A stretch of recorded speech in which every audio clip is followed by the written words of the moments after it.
Ladies and gentlemen, boys and girls, it is time.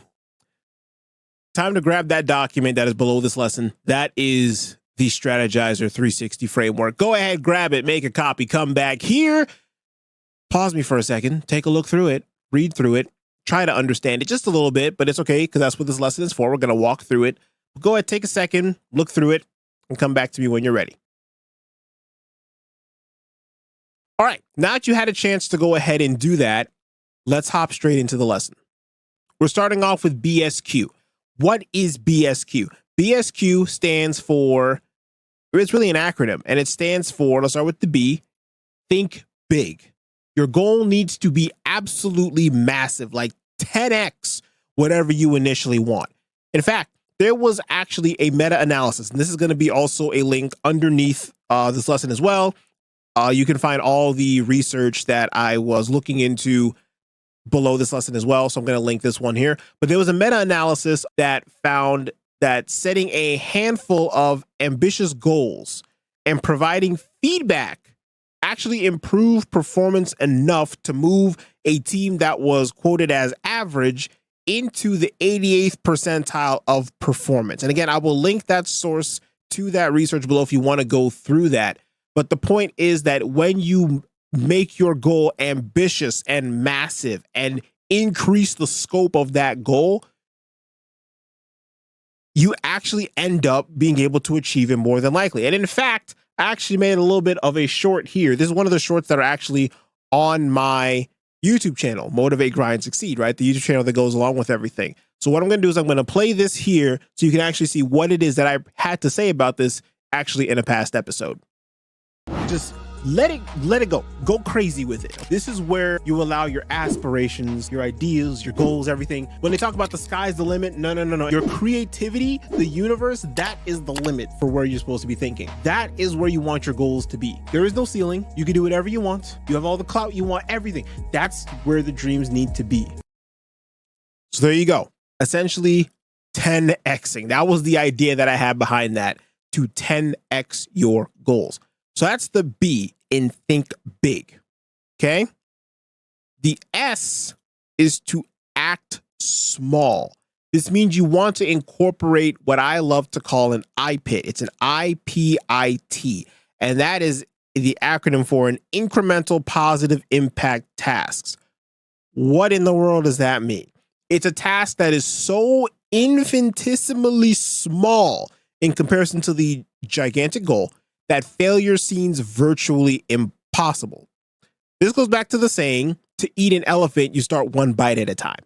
The goal is to eat the elephant. Elephant is massive, but infinitesimally small in comparison is just one forkful. You can handle one forkful, right?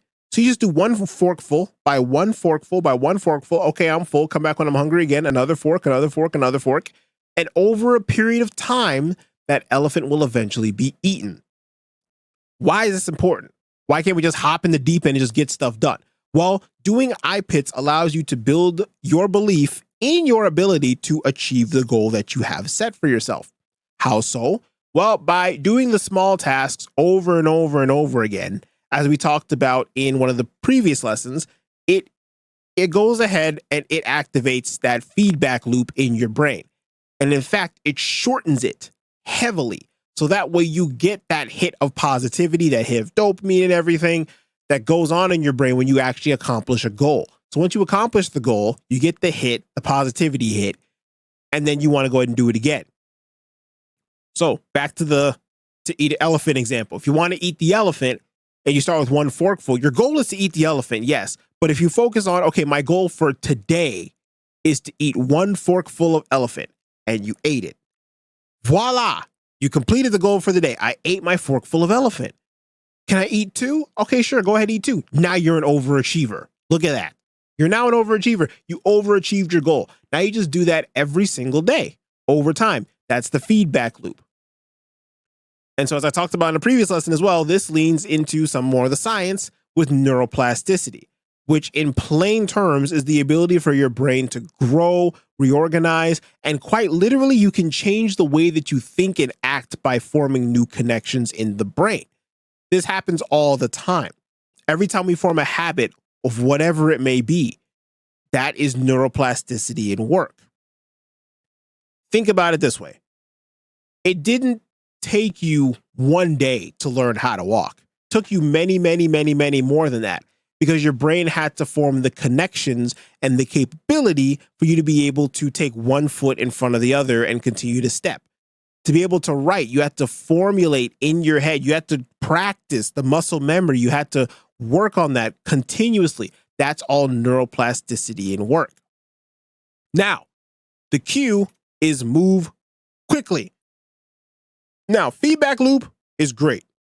iPit, fantastic. But it's meaningless if it's done once every eclipse. Okay? In order for the changes to stick, you need to do these things repetitively and frequently. Repetitively, so that way it can become a predictable behavior. So an example is, I want to curl a 20-pound dumbbell. If I curl it 100 times once a month, that's going to be something that is repetitive. I'll eventually gain the muscle memory overall, simply due to the fact that I was just going crazy, just curling the bicep curl 100 times for a 20-pound dumbbell. Frequency is so you can build the lasting habit. So same thing again. You want to curl a 20-pound dumbbell? If you just curl it once per day, every day, at the same time every day, without fail, that's frequently. You'll eventually get in the habit of curling the exact same weight at the exact same time. And over time, you'll eventually get to that state where, oh, it's about that time of day. Oh, I need to go curl the weight. So what you want to do when you move quickly is you want to have the goal that you have, break it down into a task, and as quickly as you can, shorten that time frame. That's why I said make the goals so small. If you say you want to go for a run and you're not doing anything right now, grab your running shoes right now. The goal is super, super small. Grab your running shoes. Another super, super small goal, put the running shoes on. Super, super small goal, grab your keys. Super, super small goal, walk out the door. Super, super small goal, run down the block and back, and then come back in the house. You see where this is going here? You want to move quickly with the goals that you have that are going on. And that's how you eventually get things going. And I also did realize too that I put them out of order as well. Like act small actually ended up coming up before move quickly. So I apologize with that. The next thing that you have is plus. Okay, this is the second part of the Strategizer 360 framework. It's the plus. And so the plus stands for, well, P is for, well, pluses. L is for limits, U is for upsides, and S is for setbacks. So let's illustrate how this would work with Straw Hat Steve. His goal is to lose 15 pounds by hitting the gym 4 days a week. Fair enough, right? We're on the same page? Cool. So first thing is the pluses. We want to identify the strengths, the skills, the talents, the personality traits, the characteristics, whatever it is. List out everything that's going to give you an advantage towards your goal. Consider the things that you do well. What do others appreciate about you? What are your achievements? Are you good at communicating? Do you have good attention to detail? Are you a good leader? Do you listen attentively? Think about this. Let's say you're going to go apply for a job in corporate America. Think about what you would highlight as a resume for your soft skills. What would you put there? You'd put things like, oh, I'm a good communicator. I have good attention to detail. You know, I was able to lead a cross-functional team of X many people. I have a great active listeners. I was able to listen to this conversation and apply what I learned, yada, yada, yada. You get the idea. You want to be able to do that. So for Straw Hat Steve, as an example, his strengths would include his motivation, as his goal is clear and specific. He has experience, as Steve has gone to the gym before, but he unfortunately fell off due to life's responsibilities like work and family. Another plus that he has is resources. Since Steve used to be more of an avid gym goer, he has quite a bit of workout equipment at home right now, as well as he has close proximity to a gym. Those are all pluses. Those are all strengths. Those are all things that will work in his favor. Now, you want to take a couple seconds after you write all your pluses, then you want to go to the L, which is your limits. And honestly, with the limits, you want to honestly, truthfully, seriously assess where is it that you lack certain skills or traits. And if you say you don't have any weaknesses and you don't have any limits, you just showed that you have one, telling the truth. Okay. Consider any negative feedback that you've received from others or areas that you know you struggle with. And it's important to be brutally honest because that's the only way you're going to be able to grow. When you know where you're weak at and you know where you're not the best in, you can go ahead and find either some person, some tool, some accountability partner, something to be able to increase your capability of performing better. Not saying it's going to become a strength, but it will become a whole lot better when you get to that state or you get to that stage of what you need to do. Some examples are, do you procrastinate when you shouldn't? Do you have problems with public speaking? Do you overlook details? Are you more big picture and not as much goal and not as much detail oriented? Do you focus too much on the big picture? Do you focus too much on the detail and you're not too big picture oriented? Here's an example with, again, Straw Hat Steve.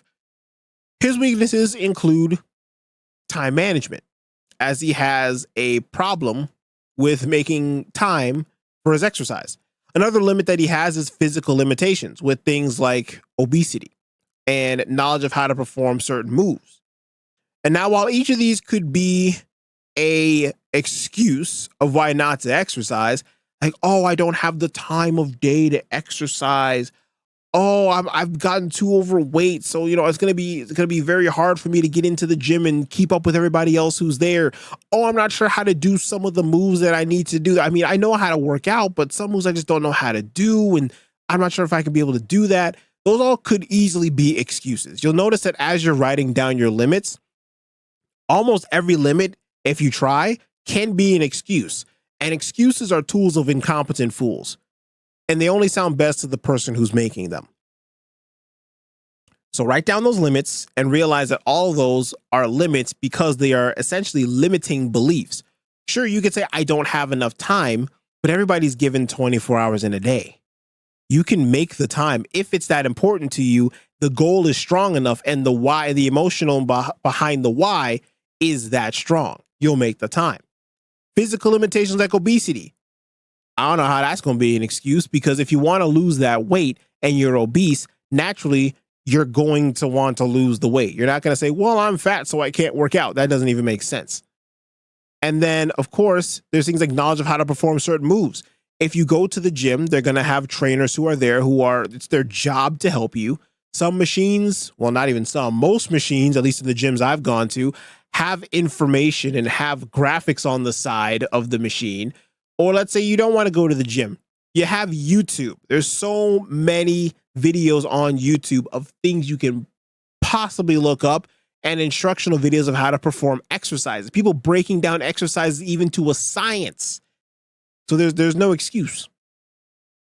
So what's the U in plus? As we said, it's upsides. For this, you want to look at what gives you the edge over the competition. This is essentially taking your pluses and multiplying them. That's essentially what you're doing. You want to look for aspects that take advantage, like I said, of your pluses and align them with your goals. So if you want to read more, let's say your goal is, and your strength is being detail oriented. Being detailed in how you analyze your day and being incredibly harsh in how you divvy up your day. So in terms of how much time you spend on certain activities, you can then realize, do I really need an hour for lunch? Can I cut it down to 30 minutes, 20 minutes? And then I have 30 to 40 minutes more a day to read?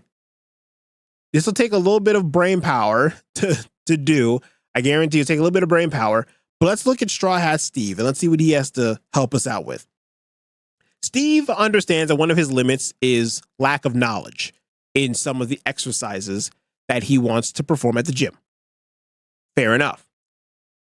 Now, he could use this as an excuse, as I said before. Use it as an excuse if you want. But he said, no, I'm going to use this as an opportunity to learn more about the exercises that I need to do, learn more about nutrition, so that way I understand what I should be putting in my body, as well as my own body in general. I'll look at some YouTube videos. I'll understand how the human body works and what is actually most adequate for it. I'll do the research on different kinds of diets and figure out what works for me. He'll look at his health concerns of obesity and figure out he can alleviate them, or at least most of them, by simply dropping a lot of weight and getting to a healthier weight. So now it just comes down to how is he going to do that? And finally, holding him accountable, because he knows if he does not get accountability, he's going to fall off again. He decides to join in a very, very active and hustling and bustling online fitness community where he posts weekly update pictures. Difficult at first because he's obese, but everybody there is cheering him on and wanting to see his progress week after week after week. So that's his upsides. He uses what he has and either takes the pluses and amplifies them. For example, his motivation and experience by saying he doesn't have to start from ground zero. And so he can accelerate his progress. Plus, since he already exercised before, his muscles have muscle memory. So when he starts doing it again, it'll be much easier for his muscles to get right back into the swing of things. And then he also utilizes his limits and realizes, since I know one of my limits is that, I know I'm not going to be able to hold myself accountable to what it is that I'm doing. An upside that I can do that's going to give me an edge over anybody else who's going to the gym or anybody else who's not doing this is to join accountability groups. Maybe I should do that.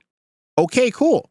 So he turned a limit into an upside and enhanced his plus with the upside. And lastly, the setbacks. There's going to be setbacks.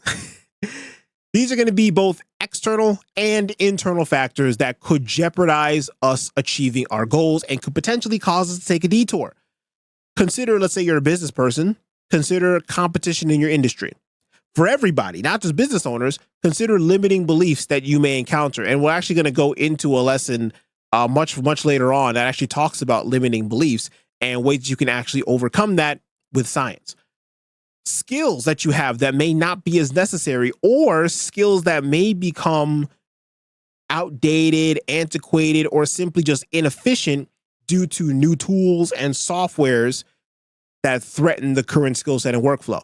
Now, I'm not sure what's happening whenever it is that you're watching this lesson, but at least as of right now, AI is hot and popping right now. And there's like an AI for almost everything. It's to the point now where if you don't have AI utilized in your workflow or some sort of AI on your website or anything, it's almost like you're in the Neanderthal Stone Age at this point.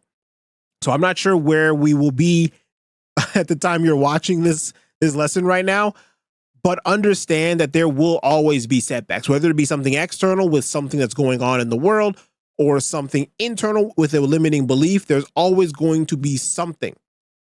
Again, with Straw Hat Steve.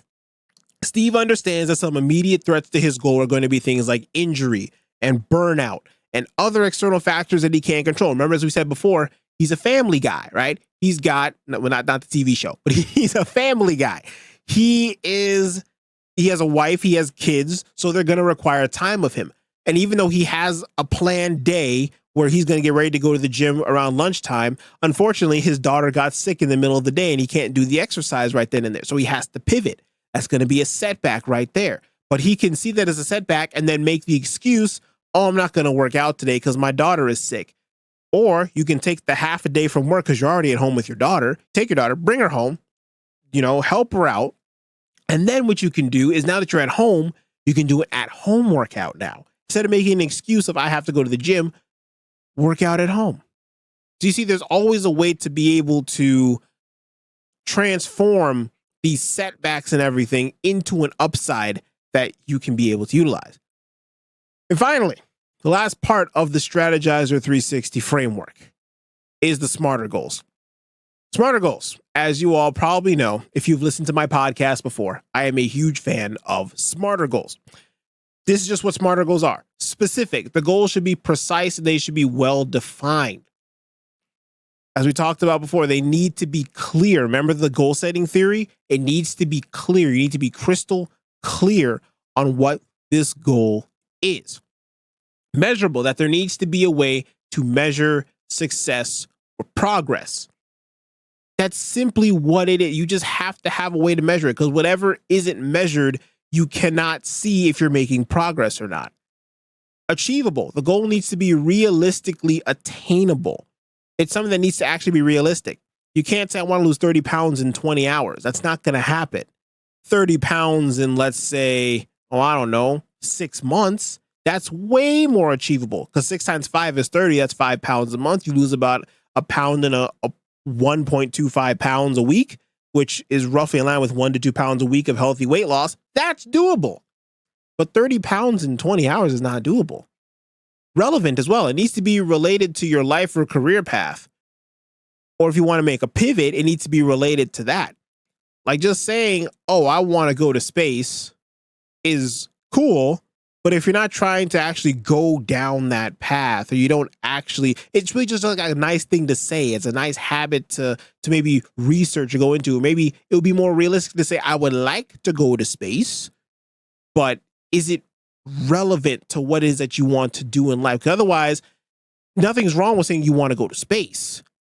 But the problem then becomes if there's more important things to do that are more pertinent to what needs to get done immediately, taking your valuable time to devote it to saying, I want to go to space, it's not going to benefit you in the long run because the time that you could have spent doing something is now spent doing something else, and you're never going to get that something else time back. And speaking of time, goals need to be time bound. They need to have a deadline or a time frame, right? Parkinson's law says that work expands to fill the time that is allotted to it. Essentially saying, however long you have to take a task, the task will take that long. Now, we're not talking about the quality of work here, okay? Because speaking from experience when I was in college, you can write a 12-page paper in 8 hours. Is it a great paper? No, not at all. But it is a done paper. The work expanded to fill the time that was allotted to it. And the last ones, the E and the R. Evaluate. There needs to be a process to judge the progress or whether or not the goal was achieved.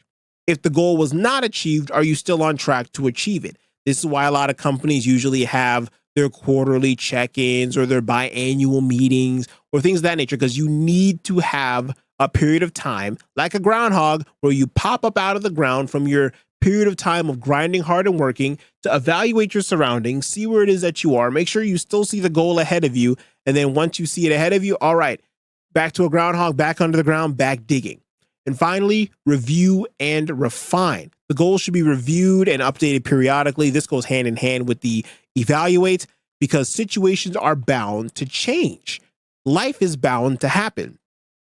And because life is bound to happen and things are bound to change, you're going to need to eventually review and refine, or rather, as I say in this video that I'm just about to tell you, you want to reflect and adjust. Reflect and adjust. Whenever you set the goal, sometimes your goal is good, but sometimes life changes. How in the world does that help defeat procrastination? You can have this goal, but maybe the goal that you have right now at this moment is not quite it. Realize what it is that you want to do, and then don't be afraid to pivot your goal to wherever it needs to be able to reach that a lot more efficiently. And there you go. Reflect that, and that's your smarter goal. So let's go ahead and look at a real world example of what this would in fact look like. I want to get fit. That's a horrendous goal. I want to lose. This also goes hand in hand with I want to lose weight. I finally want to lose that weight that I've been doing. And then you say that during your New Year's resolution, we all know you're going to fail by February 1st. A much better goal would be to say, I will work out for 30 minutes a day, 5 days a week for the next 3 months, and I will evaluate my progress every month by checking my endurance level and adjusting my workout routine if necessary. Way more in depth. And it's pretty uncomfortable when you really think about that. You're like, that's a long goal. Now, if your initial reaction, your initial knee-jerk gut reaction was, that's a long goal, that's where it needs to be. So if your goal is still stuck on the I want to get fit line, just know you have some work to do. And utilizing, again, the framework that I'm giving you, you're going to be able to come up with goals kind of like this. Or how about, oh, I want to save money, or I want to save more money. You already know what's coming up. A big juicy one here. I will save $200 a month by cutting down on dining out, eating out, entertainment, movies, nights with the boys, nights with the girls, comedy clubs, fun stuff for the next year. Not forever, just the next year. In order to make sure I'm still on track to save that $200 a month, I will evaluate my savings every month, whether it be through Excel spreadsheet or some kind of money tracking application. And I'm going to adjust my savings every month and adjust my budget accordingly so I can continue to meet my $200 a month savings goal. That's where the goal needs to be. And that is essentially the Strategizer 360 framework in a nutshell. So what I want you to do is I want you to take all the information that was bestowed upon you. And what I want you to do is check out the extra bonus lesson at the very end, where we're going to go ahead and apply what we talked about here and walk through the actual Strategizer 360 framework. And I'm going to actually walk through it with you with a goal that I actually have at this given point in time. But because I don't want to make this individual lesson much longer than it needs to be, because I'm seeing we're almost at 30 minutes here, I want to end you off with a quote from one of my favorite people in the world, C.S. Lewis. You're never too old to set another goal or to dream a new dream. Why did I put this one here? Because it's fantastic at canceling out some of you all's limiting beliefs. Some of you all think I'm too old. I can't learn anything new. You're never too old to do that. So let's go ahead and turn these aspirations into achievements, and I will see you in the next lesson.